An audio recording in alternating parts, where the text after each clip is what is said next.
Hello, everyone. We are going to give everybody about 2 minutes and start on time. Thanks so much for your patience and for waiting. See you soon.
Hello, everyone. So thrilled you could join us for today's webinar. This webinar is titled Alcohol Use and Trauma. So make sure you're in the right place. I hope you are. I want to take a moment to do a visual description of myself. I'm a white, queer individual with half curly long hair, side buzz on one side. I'm wearing a green t-shirt with a black shirt on top of that. I have gold earrings and gold necklace. I have a blue-brown color glasses. I'm also wearing a watch. I think I should probably start with introducing myself. My name is B. Oliver. I work with Deaf Health at CSD, Communication Services for the Deaf. I am the Public Health and Outreach Coordinator at CSD. And from us here at CSD and Deaf Health, we are thrilled to be hosting this fantastic and very informative and educational webinar today about alcohol use and trauma. I will open with some housekeeping tips. This webinar is made possible through various collaborations with fantastic organizations today. First, DeafYES Center, and they'll say a little bit more about themselves shortly. Additionally, DSA, Deaf Seniors of America, and we're so grateful for that wonderful partnership and collaboration for today's webinar. We also want to shout out CSD Access and making arrangements for access for our webinar today. There are voice interpreters ready, working right now. We've also got captions ready for whoever may need them. If you cannot, for whatever reason, hear them, it's unclear, please feel free to reach out. If the captions are not showing up for you, please feel free also to let me know. We've got a great supportive team here, again, coming from CSD Creative Services team to support our workshop today, our webinar. Reach out to our tech support. They are ready to support you if need be. Today's webinar, again, is about alcohol use. We see a lot of alcohol in our daily lives on a regular basis. There's also many of us who experience trauma. That's unfortunately part of being human. And with that trauma, often people use alcohol to cope and navigate. So we'll talk a little bit more about that today. Now, that impact is significant, especially in the deaf community, even more so for those who are a part of our older deaf community. Want to give those of you here a bit of a trigger warning. We'll talk about trauma. Now, we will not be going in depth about particular stories or experiences or any specifics, just touching on what trauma is, some examples that may arise and symptoms in our bodies and what that might look like. We'll give those symptoms, and maybe you'll see something and realize something comes up for you and it's triggering. If so, please be sure to take care of yourselves, your bodies, your minds. They're trying to tell you something. It is okay to step away, come back to our webinar if needed. All we ask from you is to sit back, enjoy, be attentive with an open mind and an open heart.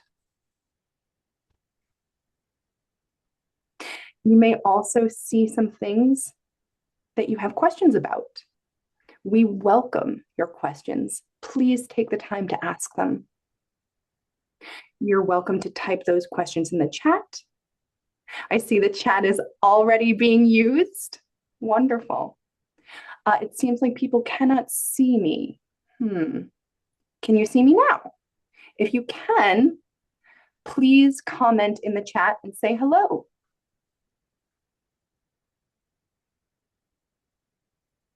Oh, great. Fantastic. Perfect. Wonderful. Thank you so much. While I am here and I see people saying hello, if you'd like, go ahead and say where you're from. Where are we all coming from? Canada, US, outside of the country? Great. Wonderful. Where was I? Oh, yes, our chat feature. I see everyone really, seems like everyone already knows how to use that. Fantastic. There is another way to ask questions through our Q&A feature. At the bottom of your screen, you'll see on the bottom Q&A, and you can ask questions there. I will be monitoring our questions in addition to some of the folks from our team, and then the panelists will have a chance to answer. Some of those questions we'll hold off until the end, and I'll come up again and sign your questions, or you can sign questions for the panelists to respond to. The goal of this webinar is that we want to make sure it is accessible both in English and in ASL. I think that covered most of what I needed to cover. Before I start to introduce our fantastic panel, I do also want to recognize and acknowledge that this is being recorded, our webinar today, for the purposes of any folks who really want to access this valuable information when our webinar is done. We'll go ahead and make that available online. And you can get that link if you've already registered for this webinar. Fantastic. We'll go ahead and include that in our post-webinar email, that recording, the link to that recording. In that recording, we will not mention names of who asked questions because we want to make sure we keep everyone confidential. We will also end at the Q&A. We will pause the recording for that reason, so that if folks feel like they'd like to come on camera, they can feel free to ask their questions. All right. I think that wraps it for all of our housekeeping. Thank you so much for being attentive and bearing with me, B, for the past 6 minutes. Now I'm thrilled to introduce our fantastic Sherry Collins from DSA. Thank you so much for being here. Go ahead, please introduce yourself and add a visual description. Thank you, Sherry. Enjoy the webinar, everyone.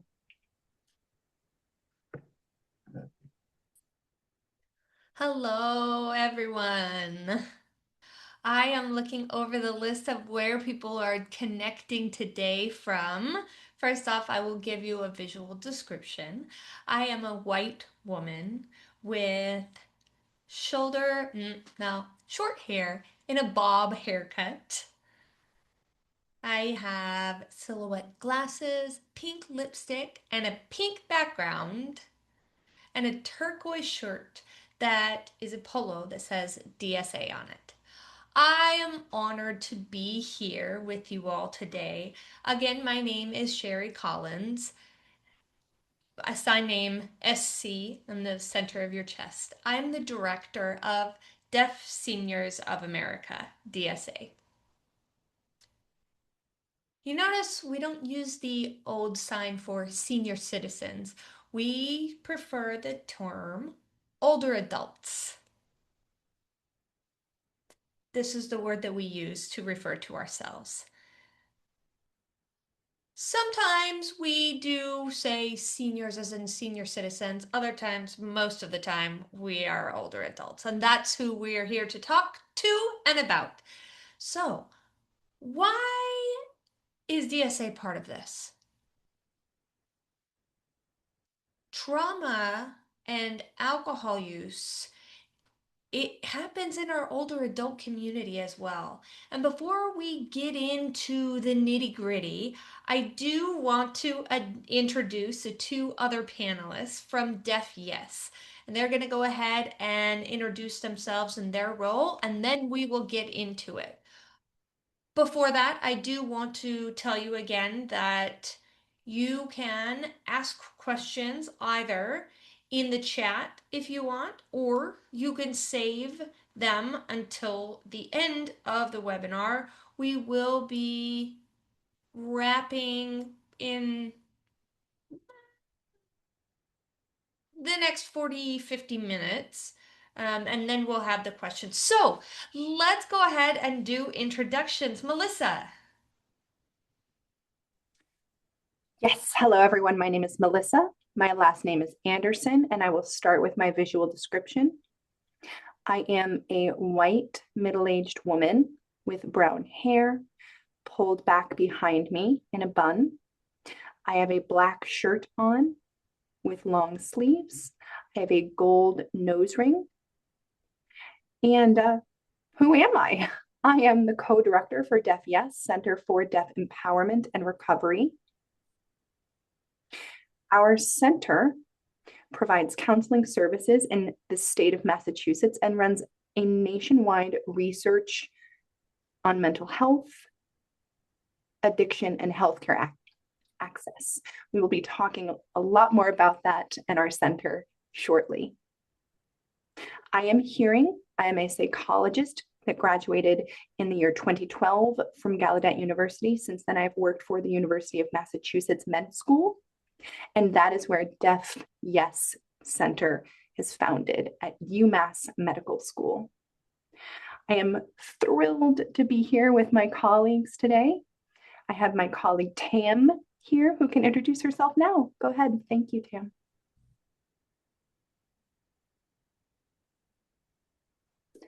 I am a white woman. My name is Tam. I have a polo that is black. I have blonde hair pulled into a bun. My shirt says DeafYES, and I have tattoos on both of my arms. I'm also wearing silver rings and a black watch. Hello, everyone. My name is Tam Schmidt, and that is my sign name. My role here with DeafYES is a deaf community advisor, a DCA for short. I'm also a certified peer support specialist. I'm also a graduate student at Gallaudet University, majoring in social work. I am also a person in recovery with trauma and substance use. Wonderful. Well, welcome both of you. I want to first talk about DeafYES. What's the sign? There it is. DeafYES. Oh, yes, that DeafYES. way. Mm-hmm. Okay. Mm-hmm. Yes, DeafYES. Why why did you call yourselves DeafYES? How did that come to be? And then can you explain the organization in a bit more depth? Yeah, absolutely. Really, DeafYES was founded back in 2014, again under the University of Massachusetts Medical Center, UMass. At that time, both myself and a colleague named Wyatt Hall founded it together because we noticed that research already showed that deaf people experience trauma and have many experiences with alcohol and drugs.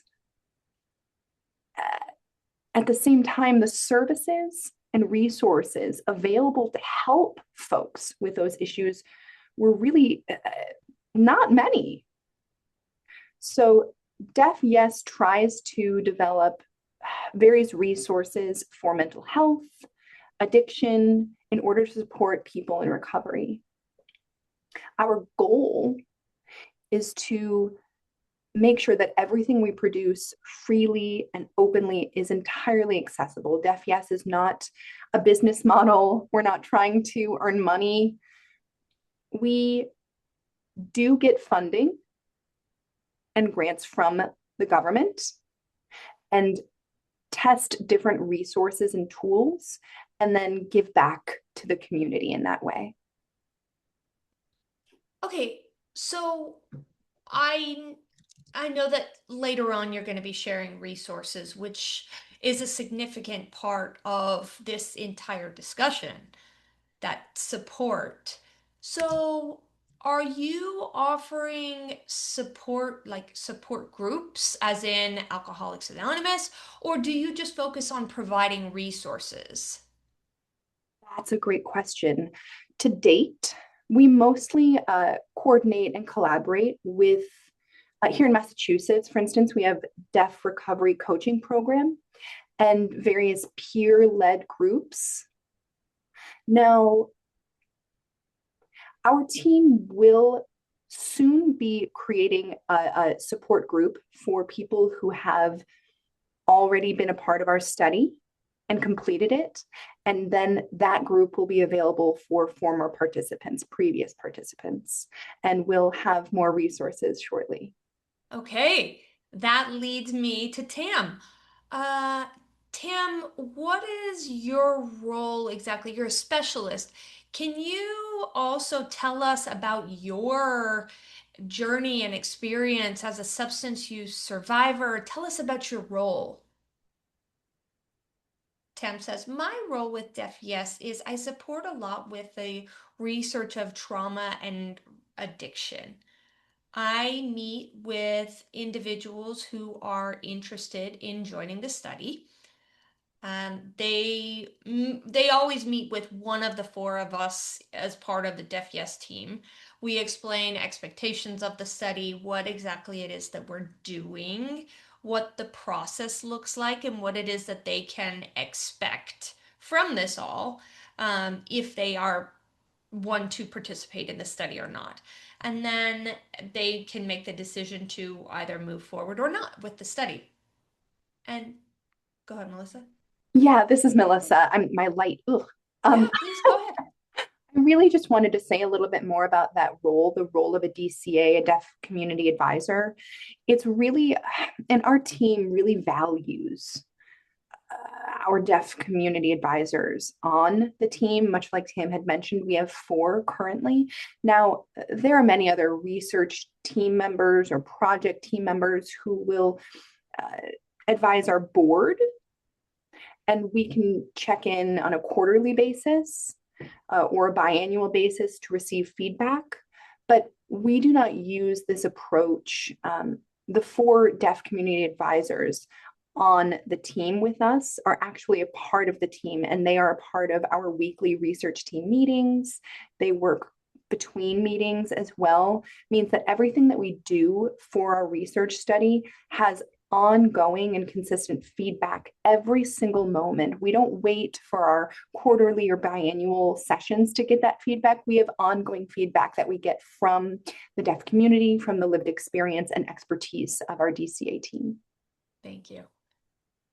Sherry, we're going to get more in depth on the research and the why it's important. But before that, I would love to get into the topic of alcohol and trauma with the older adult community.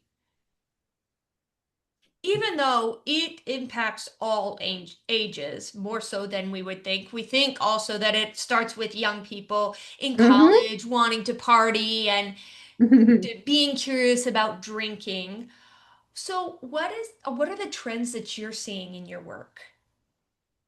um, would you like me to? Tam, go ahead. This is Tam. I can go briefly here. We've noticed, as you mentioned, that people do really envision it being young people who struggle with alcohol abuse. But that's sometimes where it starts, and then it just increases as they get older, and then they come to notice that maybe they do have a problem. And a lot of older people are going through changes, retirement, grief, loss, those types of things, to the point that they start to maybe come to realize that yes, they have a problem, but they don't have support or resources. So our supporting resources are really for those people, but the supporting resources out there are a lot for 30 to 50-year olds, not beyond that. And we noticed a gap there. And this is Melissa. I'd like to add that I think there's also a lot of stigma Mm. around alcohol problems in older adults in the older adult community. With college age students, it's almost like it's expected, quote unquote, like that party culture. But as people get older, it's expected that, oh, we should know better by now. We've become wiser as older adults. So I think it becomes more of a hidden problem, Mm. happens more at home as opposed to out in public. It's more hidden, more isolating problem, I think. This is Sherry. Yeah, I know everybody has a story, and that is not the intention of today. But I do know several close family and friends who struggle with that and are older adults. And what happens is that they typically start out thinking, okay, no big deal, start out with beer or wine, and then they transition over into harder stuff because the beer or the wine isn't giving them the buzz that they used to get. So they transition to harder things, and then that doesn't become enough anymore. So they have to increase it, and then their body becomes a bit more tolerant of it, and then their body's going through changes. So as I mean, this generation of older adults, as we are getting older and going through these changes, our tolerance is not the same as it was when we were younger. Mm-hmm, mm-hmm. And just talking physiologically about the body impact versus on younger versus older. Can you talk about that? This is Melissa. Like you mentioned, as we get older, our bodies, our metabolism as well, metabolism really slows down. Yeah. So maybe drinking before, you could drink more quicker and not really feel it necessarily. Now, as older adults, noticing the body, it takes longer to process alcohol and become more sensitive to it. Also, as we get older, might add more medications as well, might Yes. take more Yes. medications. You have to be cautious and very thoughtful about which medications may interact with the alcohol use, might lead to uh, more feeling it more of a buzz. And that, TM, please feel free to add anything. Yeah, in terms of medication, not only that, but our bodies, our organs inside of our bodies are also Mm-hmm, aging. mm-hmm. Our liver isn't as strong as it was when we were once young. So the way that our liver breaks down those alcohols and our brain then starts to not function so clearly, and this also impacts our bones to become more brittle. This is Sherry. So you mentioned brain. I talk about brain health a lot, and I feel like that's a trend right now in the older adult community. Health and wellness. Mm-hmm, mm-hmm. And brain health is basically an umbrella of several other different terms underneath it. So us as older adults are impacted by sometimes substance abuse or alcohol, impacting our sleep. Oh, yeah. And the lack of good quality sleep then impacts our brain, and then our brain impacts our body to deteriorate quicker. And people think, oh, alcohol helps me sleep, but actually, it's the contrary, Mm-hmm, right? mm-hmm. Right, yes, absolutely. Yeah. Yeah, this is Melissa for sure. For sure. I think for some folks, alcohol can help initially with that initial stage of falling asleep, but the Right, but they actual don't stay, right. right and the quality, you might wake up at 3 in the morning. I don't know if when folks drink alcohol, when that may happen to you, but waking up at 3 a.m. and being disoriented and feeling awful. And then the next day, having that sort of brain fog that can come on and trying to operate and work even harder to think through the mud Yeah. almost. It, there is no quote unquote healthy amount of alcohol to consume. And that can be, it can be a hot topic, but the fact remains that alcohol is a toxin. So you have to be very cautious in terms of how much we expose our brains and our bodies to various toxins. Mm-hmm. This is Sherry. Yeah. At Deaf Seniors of America, gotta point to the right side of my shirt that says DSA. Um, we host monthly webinars that are specifically related to the topic of brain health. And next month, we're going to be talking about sleep. So this Mm-hmm. just all ties in beautifully together. Um, and we're going to be talking about the impacts, the after effects. Actually, can you all tell me what anxiety is? Is there a sign for it? It's hangxiety, like hangover anxiety, or what what's the sign? Yeah, it really, Tam says it is hangover anxiety, and it happens right after you've finished drinking, and the next day you're feeling that just generally anxious and potentially regret, feeling like you might have done something wrong, feeling concerned, a little bit mm, worried. Your serotonin has gone down. You're feeling anxious. Interpreter clarification: your dopamine went down, not serotonin. So that hangover is also something that leads to some depression, and the chemicals in your body's all messed up. Your sleep is messed up. You're starting to feel just generally bummed out and anxious, which then leads to you feeling even more depressed. So that's the two terms: anxiety and hang depression. And this is Melissa. I think really mood, alcohol, and sleep and physical health are really all interrelated.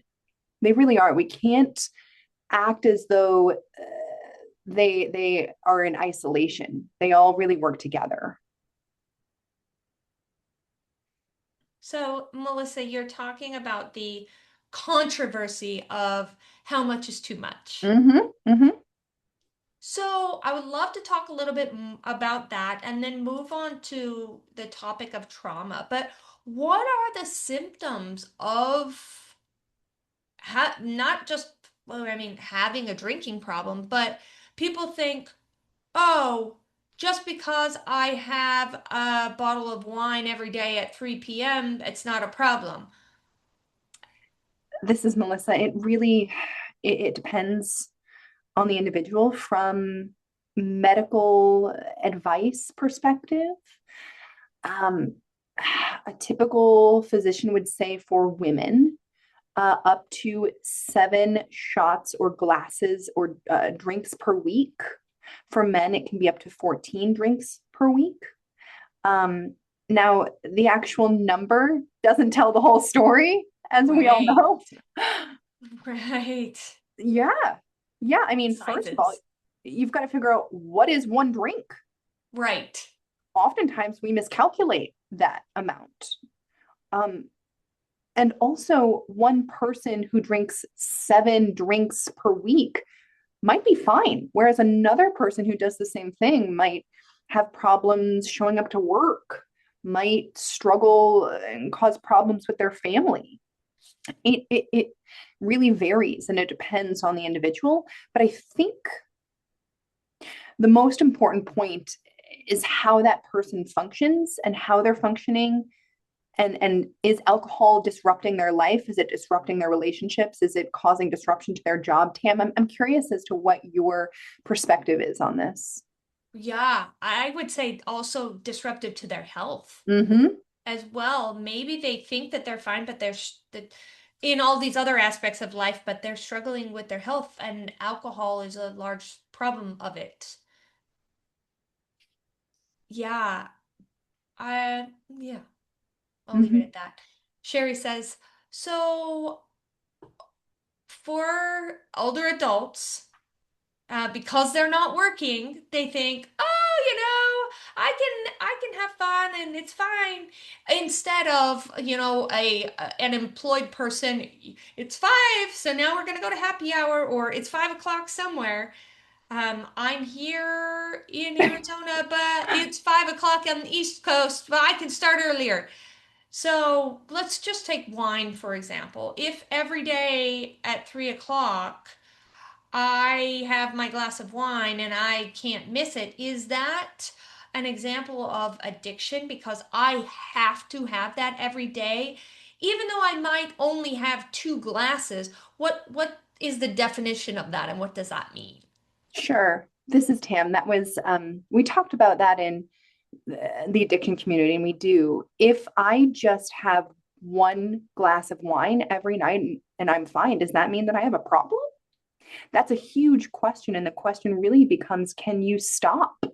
Can you stop drinking for a month, for 2 months, for 3 months? If your answer is no, you know what that means. Yes, you are an addict. And there's really no discussion about that. But other people will say, I feel like I can function just fine. My relationship is fine. My relationships are fine. My job, my hobbies, everything is okay. It really doesn't impact me. Then that's really, again, their individual choice at that point. Yeah, yeah. And this is Melissa, following what Tam had just said, really piggybacking on that. My question would be 3 o'clock, does that then turn into 2 o'clock? Does 2 o'clock turn into 1 o'clock? Mm. Do two glasses become three? Do three become a full bottle? Does it progress? Can that person maintain the same level of functioning without any disruption? Maybe that's okay. But sometimes, oftentimes, you see that sort of progression to earlier and earlier and earlier in the day, or more and more alcohol use. Yeah. I think that's a good way to wrap up that topic, even though we could continue on and on and on about it. But it really, people have to make that assessment themselves. Nobody knows us but ourselves. Right. And we need to reevaluate and do some self introspection. And, as problems come up later on in the life. So let's move on to trauma. And first off, what is trauma? Will you define that for us? This is Melissa. Trauma can be any very stressful experience or situation that a person feels really sticks with them, really lasts. Sometimes it could be domestic violence,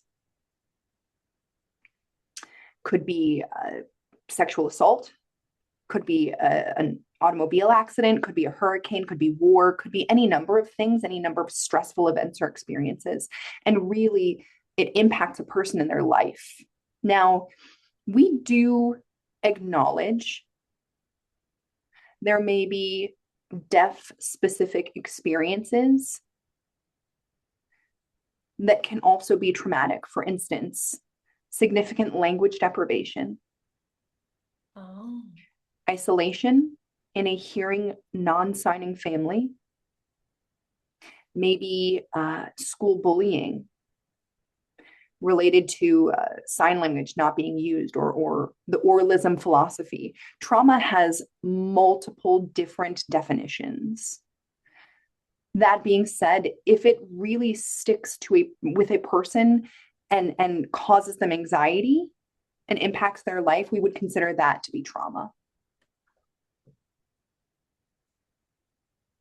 Okay, Tam, did you have anything to chime in? No. Okay. So we talked about the alcohol, and now you've explained what trauma is. What are the symptoms? How do I know if I maybe have the personality or personal characteristics of trauma? This is Melissa. First, I do want to clarify that not everyone who experiences trauma or traumatic situations or scenarios will then later develop PTSD, which is post traumatic stress disorder.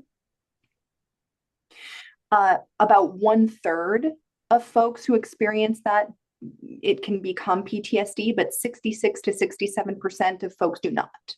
So I do want to clarify that. Tam, if you'd like to say some common symptoms of trauma, please feel free. Absolutely. Anxiety is one. Being avoidant of people or social situations. Paranoia, isolation, so isolating yourself from specific situations.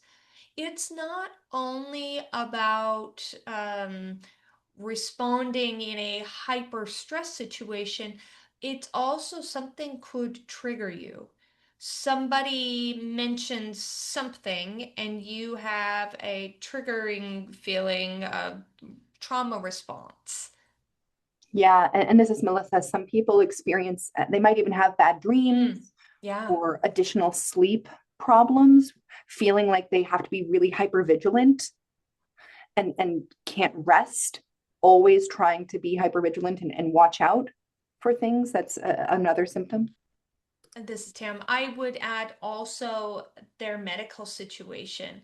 They might have high blood pressure, and that could be because of the trauma that they've experienced. So their medical situations can be impacted by their trauma. Mhm. This is Sherry. So when a person experiences trauma, do they sometimes become codependent on a substance or on alcohol, or does it just depend on their behavior? This is Melissa. That's a great question. When someone experiences trauma, they often do what they have to do to survive and make it through that. Some more healthy, safe coping mechanisms might be reaching out and asking for help, getting or calling on your support system, maybe going to counseling, any number of things. Now, not everyone has access to that or to those mechanisms. Mm, Sometimes when we go through traumatic experiences and we cannot access that sort of support, we may rely on other coping mechanisms. And that might mean alcohol use. It might mean other drugs. It might mean unhealthy or unsafe behaviors. So, our framing is that survivors of trauma do what they have to do to survive their experience. And our goals, now that the trauma has happened and is in the past, is to help that individual um, maybe trade some unhealthy or unsafe coping behaviors with healthier skills. And that's really the lens and the framing of what we do. right. Yeah, this is Sherry. Speaking from my personal experience, when I was in college, I was in a relationship. This was not my current husband. We've been together for 40 years. But anyway, um, I was with this guy in college who was verbally abusive to me. Mm, It was very traumatizing for me for a long time to the point that I did not know. I kind of recovered on my own, and I only realized later in life I had some blackout episodes mm, in terms of that situation that only came to my memory now. Now I do have no problem with that situation. I've since recovered from it. I just refuse to acknowledge that person, and he's still around. Wow. He's not where I live, but yeah. So I feel like that's something that you don't forget. If I saw that person around, I'm sure that I would start to have all sorts of feelings. I would get anxious and feel stress. Um, if they came up and actually he did come up, we were in a social situation. I saw him. He came to give me a hug and say hello. I backed away. He got the message. So I want the audience though to realize that we are human, and things that happen in our past sometimes we can't control. This caused me though in my future relationships. My husband, when I first got with him, I had a lot of fear around trust and relationships, and I told him about that, but um we've been married for 34 years now, but I just share that for the benefit of the audience. Mhm. And um yeah. this is Melissa. I just really want to express an appreciation for your disclosure and saying that, because I think that that story is very common and we're afraid to talk about it. We don't want to talk about it because stigma Right. exists. But I really want to stress as well that just because someone has experienced trauma does not necessarily mean that they will definitely develop PTSD. And even though you can't completely erase an experience or a traumatic experience from your life story, it doesn't mean that PTSD will last forever either. It is treatable. You I can. mean, I consider it a life lesson. That's right. That's how I interpret those types of situations. This taught me early on in my youth, in my younger days, what relationships are about and what a person should do and how another person should treat their partner. Because I was raised in a very healthy family, a very healthy environment, and he came from a pretty dysfunctional family. So his background caused issues and war on me. But I would say I thank him for the lessons. I thank him for the life lesson for sure. And I turned that into a positive from that experience. Every traumatic experience in your life does not have to create trauma for you. You can take it as a lesson learned and move Mm-hmm. on from it. I think that I could have been in an abusive situation, um, Yeah. yeah, having not left that. And this is Tam. I just want to add with trauma, when it comes to trauma, people really think uh, that when they treat trauma, they're cured.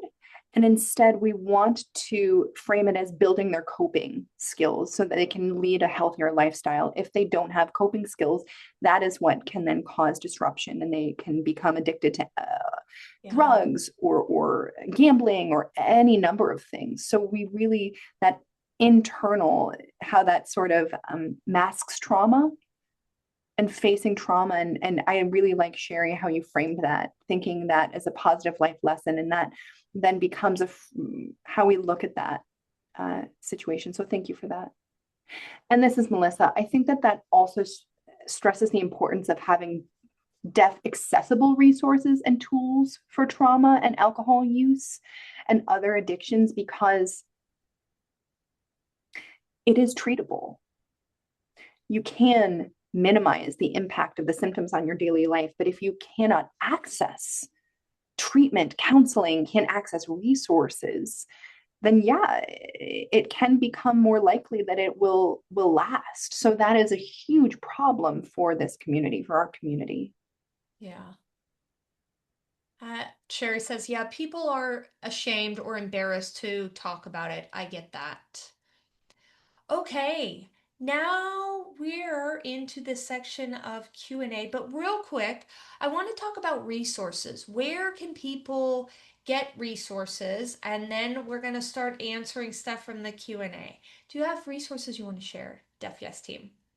Yes, yes, this is Melissa. I will share everything we have. Generally, you can take a look at our website. It is deafyes.org, O-R-G.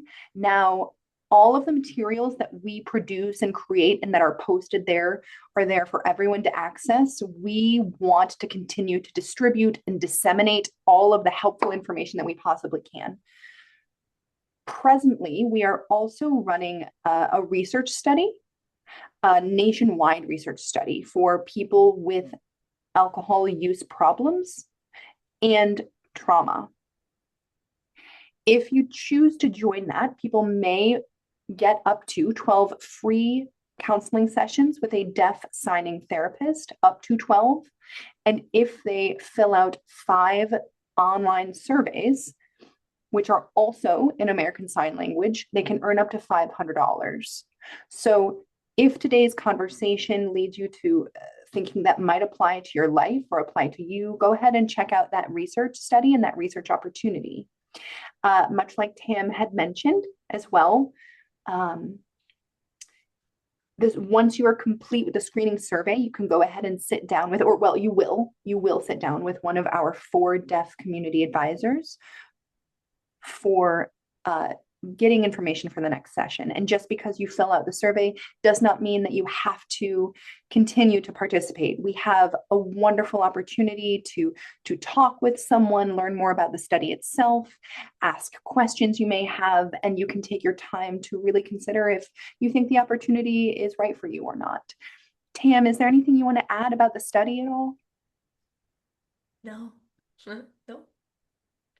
Sherry says, wonderful. So I'm going to pull up the questions now. B, do you want me to go ahead and sign those? This is B. Hello. Yes, I will go ahead and sign some of these questions, some of the comments that came up as well. I can do that. All right. So I see some questions, for example. Many people are asking for resources and where they can find support for people who struggle with alcohol use and addiction. I know that yours has been mentioned, but some others would love to be shared in the chat. I did try to make sure that we've got a list here and taking notes, and I can send them out via email after our webinar today. I'm going to look at these questions here. One person asked,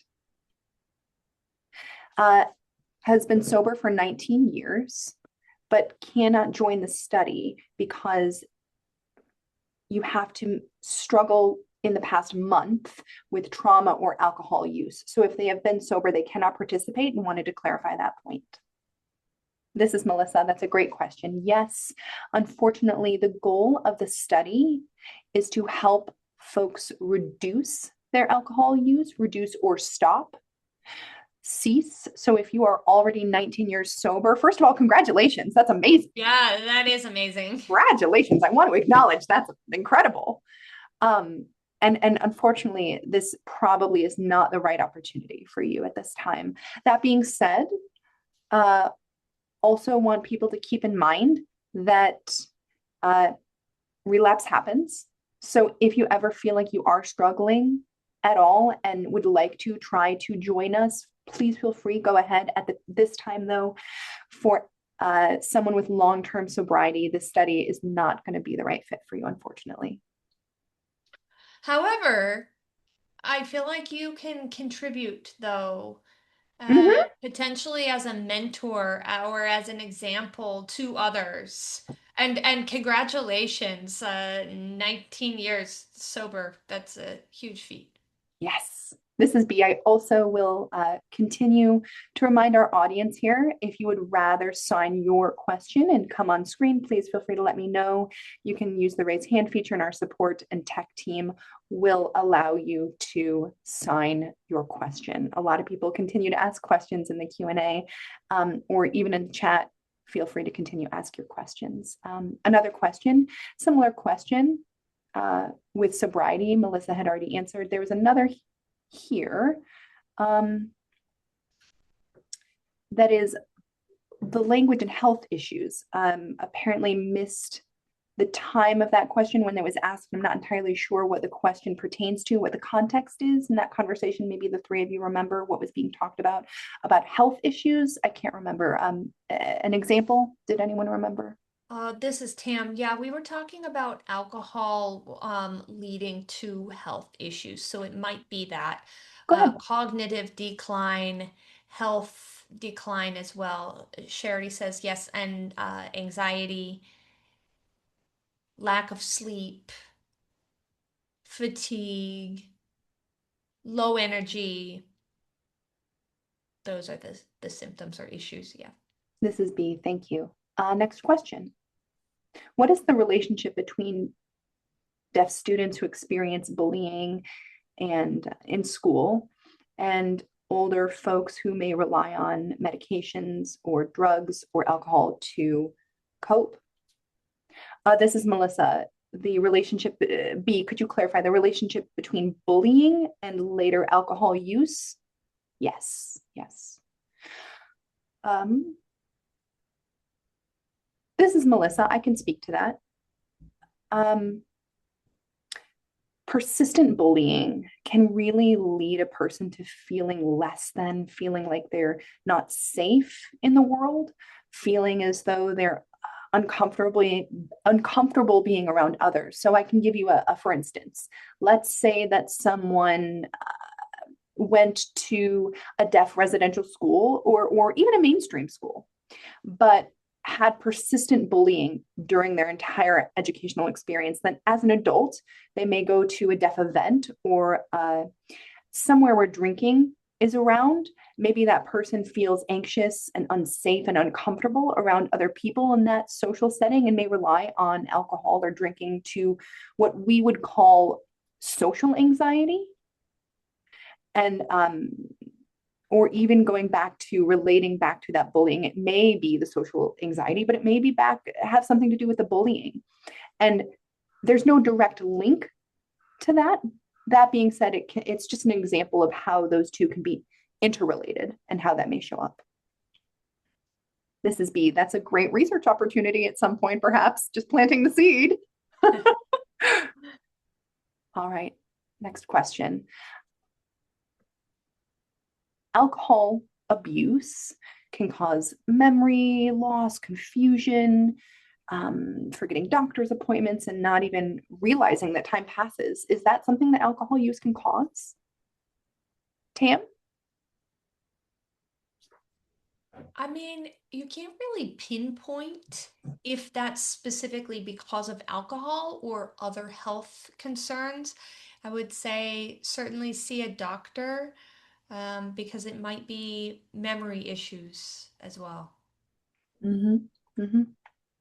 Sherry says, especially when you're on the fence and you start to question yourself, did I do this or not? Maybe it would be best to seek professional advice to clarify if you're really not sure, if you really can't do a self-diagnosis kind of This thing. is Tam. Don't use ChatGPT. Yeah, yeah, yeah. This is B. Yes, I'm absolutely. Question here about the relationship between trauma and traumatic brain injury, mental health, and how alcohol and drug use are interrelated there. Sherry says, "Oh, I can't speak on the TBI This issue." is Melissa. That's a really interesting question, and my apologies. I am not an expert on TBI, so I feel like I would have to do a little bit of some research and a little bit of reading before I could adequately answer that question. But please feel free to also reach out to me at the end. I will include my contact information in the chat, so feel free to reach out to me with any sort of follow-up questions you may have. Again, because I don't have that answer at the ready right now. That's a good question, though. few more questions before we wrap up. I'm noticing our time here. This is Okay. B. Someone said that they are a domestic violence survivor and recovering or healing from domestic violence. Sometimes they may feel triggered, for instance, using VRS to make a call and seeing a male interpreter and who reminds them of their ex. Body was frozen, slowly processing to speak. What kind of tools or tips to move forward without being frozen or pause the processing or thinking? Any sort of resources or help you might be able to suggest? This is Melissa. First of all, let me back up and say thank you for sharing your experience with us here today. It's um, really very common. And I still, even though my domestic violence experience was more than 20 years ago at this point, if I see a car that looks like my ex's car, my heart starts racing. It's almost automatic. It feels like it's almost really out of my control. So I do encourage folks to look at our website and look for signs of safety tools. Uh, there are different coping skills for trauma symptoms and some things to help with that sort of automatic response and reaction when we're unexpectedly faced with those things. So go ahead and check that out, and hopefully you find something helpful there. Fingers crossed. And this is Sherry. Just a different type of trauma experience. Some experience traumatic situations that cause them trauma enough to remember. And for me personally, having a safe space, knowing what my safe space is and how to handle that if this situation were to arise, if I'm in a social event or whatnot, and what it is that I need to do because I have to prepare myself. Also, get support or counseling, talk to somebody so that you can know that you don't have to go it alone if going it alone isn't enough. We've Yeah. got 5 minutes. And this actually relates to the next question.